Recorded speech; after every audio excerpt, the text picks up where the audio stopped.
Londor.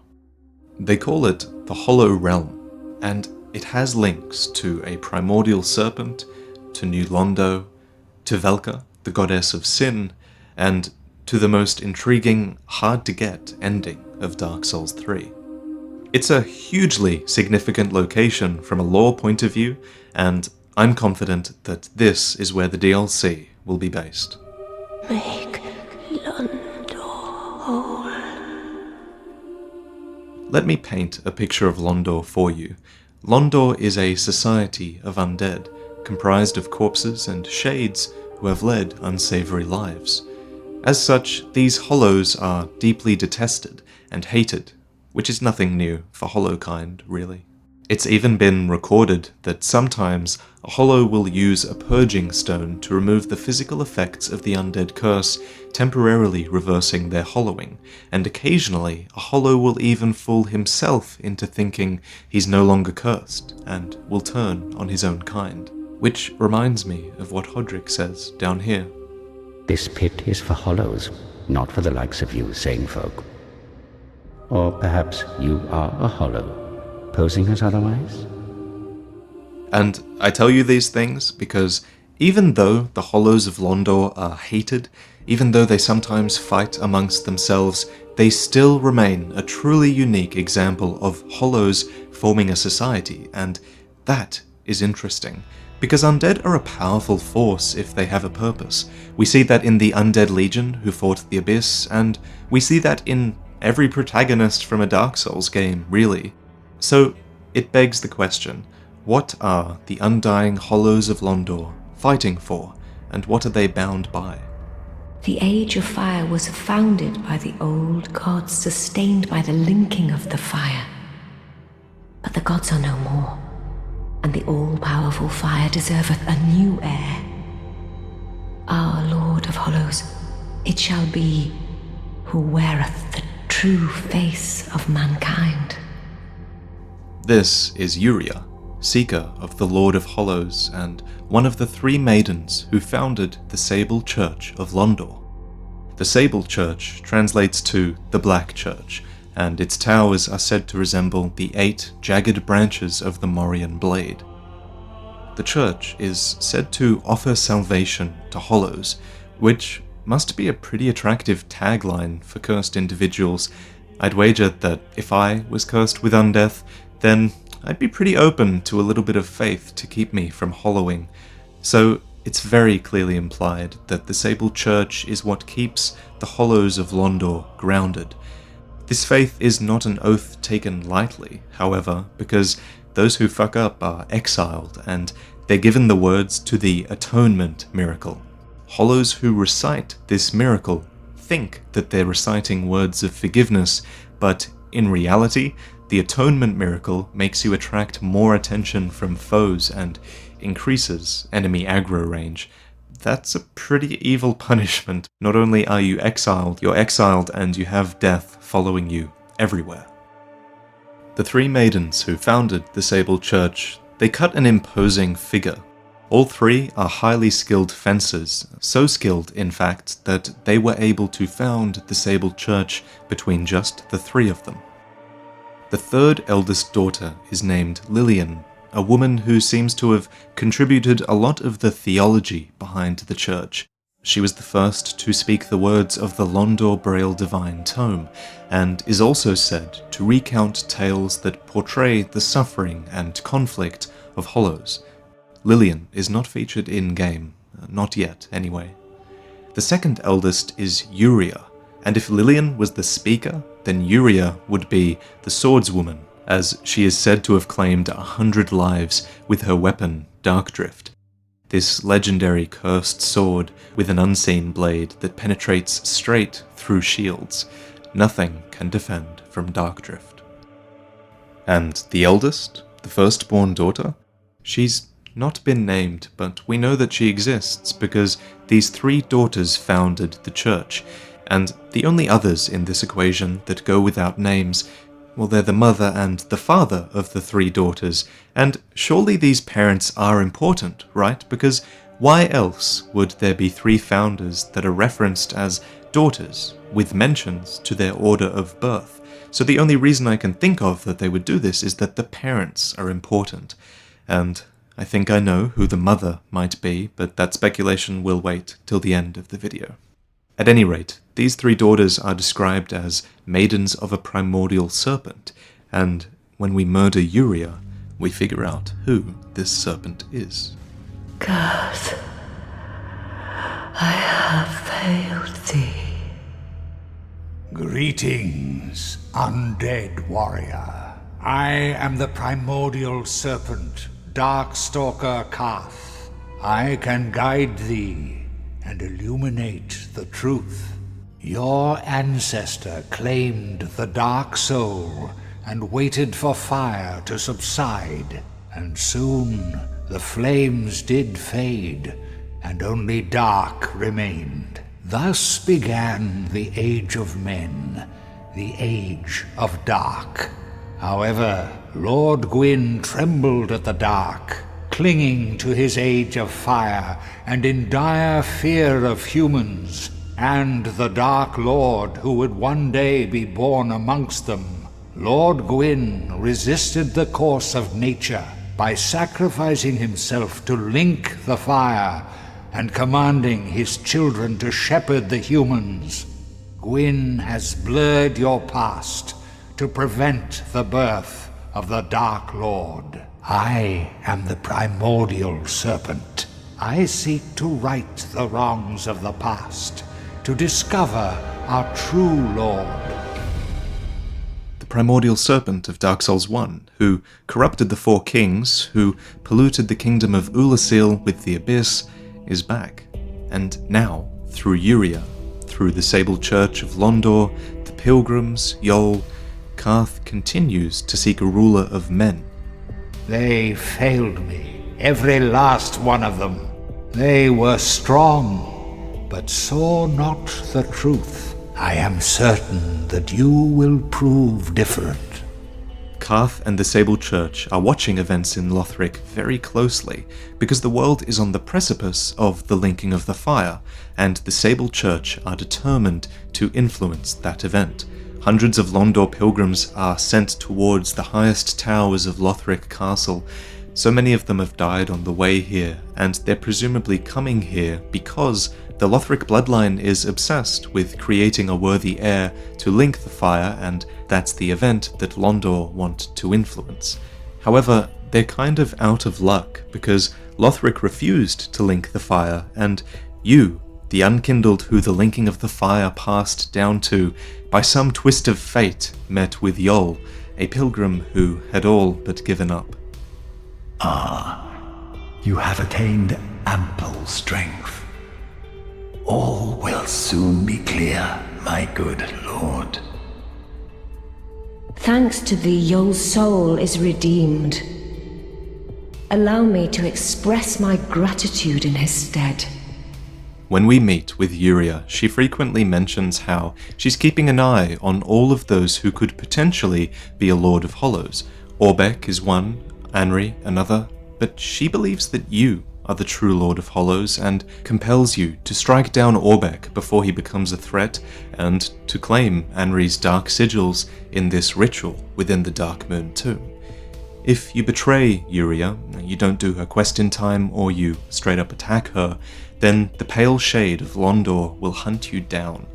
But if you're allied with 𝐎𝐵, then the Pale Shade will assist you throughout the world. Another thing to note is that many characters associated with Londor use bleed weapons like Dark Drift or the Morian Blade or the Mannequin Claws, and blood loss is also a proven way to slow the reanimation of the Undying. So that'd be a pretty popular weapon in a land full of hollows. It's amazing the level of depth in this game when you look into it. So let's talk about the Undying, about the undead curse, the dark sigils and the dark sign. I've noticed a trend. When characters talk about the dark sign, they often call it a shackle, something weighing men down. With dark unshackled, a curse will be upon us. And cast off the shackles placed upon your brethren. One who might shatter the shackles of fate. Shackle my fool's hooves, they yearn for love. unaware of his grand illusion. The undead curse is often referenced as appearing after Gwyn linked the fire, so we assume that Gwyn is at fault somehow. It's the gods who shackled us, and while we don't quite know how it started, we do know what happens to undead cursed with the dark sign. For when the undead dies, it is never truly dead, but only one step closer to hollowing. Not all undead are hollows, but all hollows were once undead. You might be wondering, what are dark sigils? Well, I'm assuming that they're synonymous with the dark sign, and the description of the dark sigils says that they're a problem because our humanity literally leaks out of them, and the gap that creates is filled with the accumulation of the undead curse. So our character is always in the process of losing his dark soul, becoming more like the hollows that all humanoid beings appear to have stemmed from. And for ages, undead have been shepherded towards the first flame, to fuel it, to link it, to sit at it and reset the world and keep the gods in their age of fire. But the world was never meant to be stuck in this age of fire. It was supposed to go the Age of Ancients, the Age of Fire, and then the Age of Man. Natural progression. But this age of fire, it struggles to die, much in the same way that the undead struggle to die. I mean, you even see the dark sign in the sky towards the end of the game. That's pretty symbolic. It is all a curse.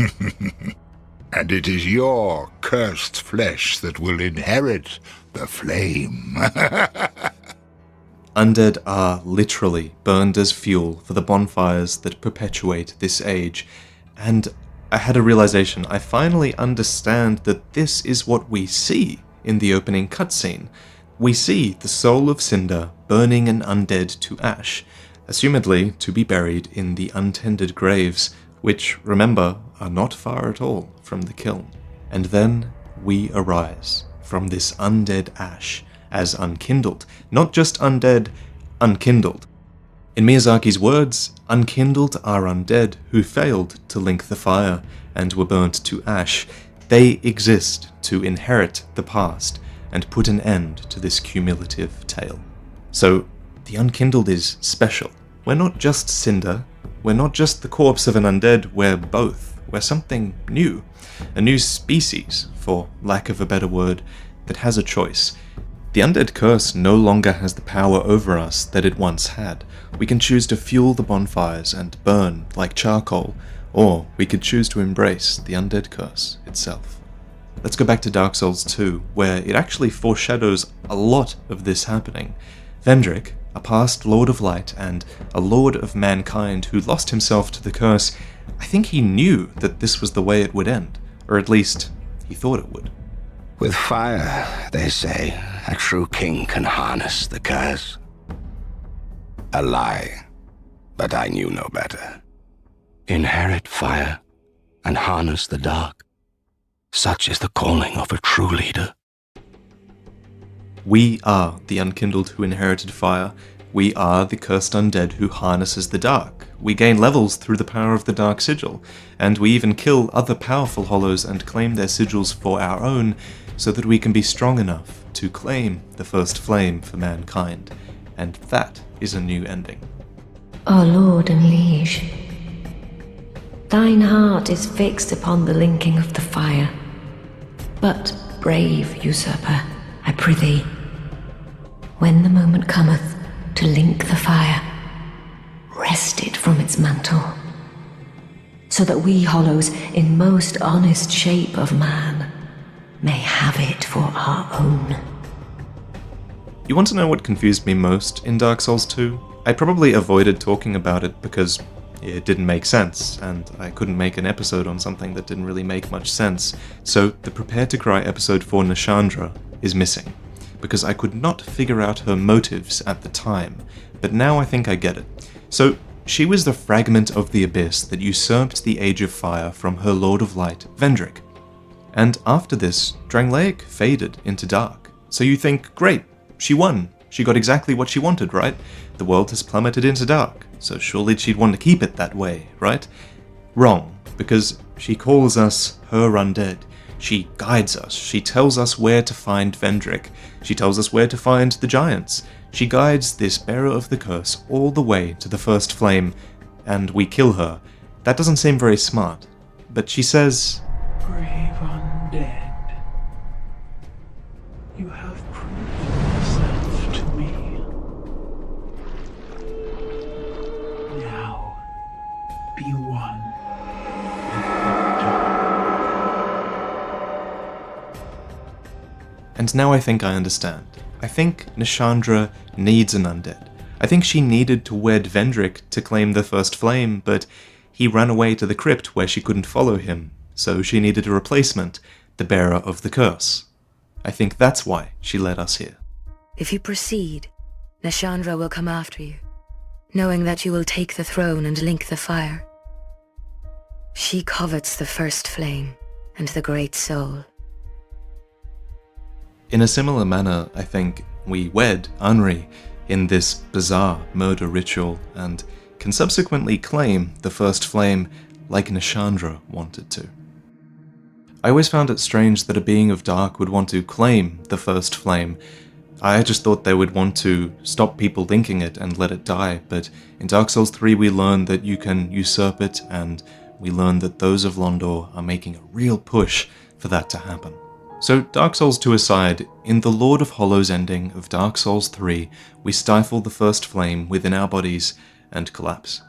When we rise, reborn, you see this beautiful little detail. You see the sun in the background is no longer red like the dark sign, it's ringed with white, and there's this illusion where we lift this new sun into the sky, signaling and symbolizing a new age for mankind. This video is crazy long, but the best is yet to come. There's two things I'm very excited about seeing in the next DLC, and I do think it's really likely that we'll get Londor DLC. So one is that there's this boss in Dark Souls 1 that was called Undead King Jareel, and he was cut from the New Londo experience of Dark Souls 1, and I have a lot of fond memories of discovering Jareel from another Dark Souls YouTuber, 𝐿𝐼𝐷. He's really good at digging in the game's files. So since New Londo mirrors Londor, which I guess is New Londo, I'm pretty hyped to maybe fight Jareel in the DLC, who knows. But the biggest curiosity, and you see a clue in the thumbnail, is Velka, the goddess of sin, because I personally think it's undeniable that Velka is heavily involved in Londor, and Velka, the goddess of sin, is one of the most influential and, curiously, the most absent characters of the Souls series. So Velka, the goddess of sin, is a rogue deity, but she is versed in arts both new and old, and is considered to have a great range of influence even as gods are concerned. So let me convince you of her involvement in Londor. So her followers wear uniform black, just like the three founders of the Sable Church, and one of them in Dark Souls 1 was called Oswald, who was an inhuman swordsman, a fencer to be exact, just like the three daughters who founded the Sable Church. And in Dark Souls 1 and 2, these servants of Velka were called the Pardoners, men who listened to the confessions of sinners, and the keywords being, they offered salvation. The Sable Church, too, is also said to offer salvation. So I think if anyone is going to be the mother to the three daughters of the Sable Church, then I would put my money on Velka, 100%. Many spells, like Vow of Silence, are the spells and rites of Velka in Dark Souls 1, and in Dark Souls 3, they're said to originate from Londor. In Dark Souls 1 also were the clutch rings that were said to reach out to the crestfallen and prevent despair. In previous games, they were said to belong to a dark deity, and here, now, in Dark Souls 3, those same rings are fabled in Londor to prevent the despair of men. Speaking of rings, we get the sacrifice rings from 𝐎𝐿's ashes, the hollow ashes, and the sacrifice rings also directly reference Velka. I'm still going with my list. Velka also oversees the Dark Moon list of the guilty in Dark Souls 1, which was a covenant led by Dark Sun Gwyndolin, and in Dark Souls 3, this could explain why we sacrifice Anri within the Dark Moon tomb. She has a relationship with the Dark Moons as well, so it's crazy the amount of links there are here. But one more, There is a lonely statue of Velka in the undead settlement, and this statue can dissolve hollowing. It can cure hollowing in the same way that a purging stone does. So Velka is irrefutably linked to the dark sign and the Sable Church of Londor. I think that's pretty undeniable. But most curious is, she is a rogue goddess the other gods feared, and hell, I wouldn't be surprised if Velka is the one that holds the final few secrets of the Dark Souls series. Wouldn't it make sense if Velka was the one punishing the world for the first sin? Food for thought. Time will tell. Thank you for watching, and I'll see you all soon.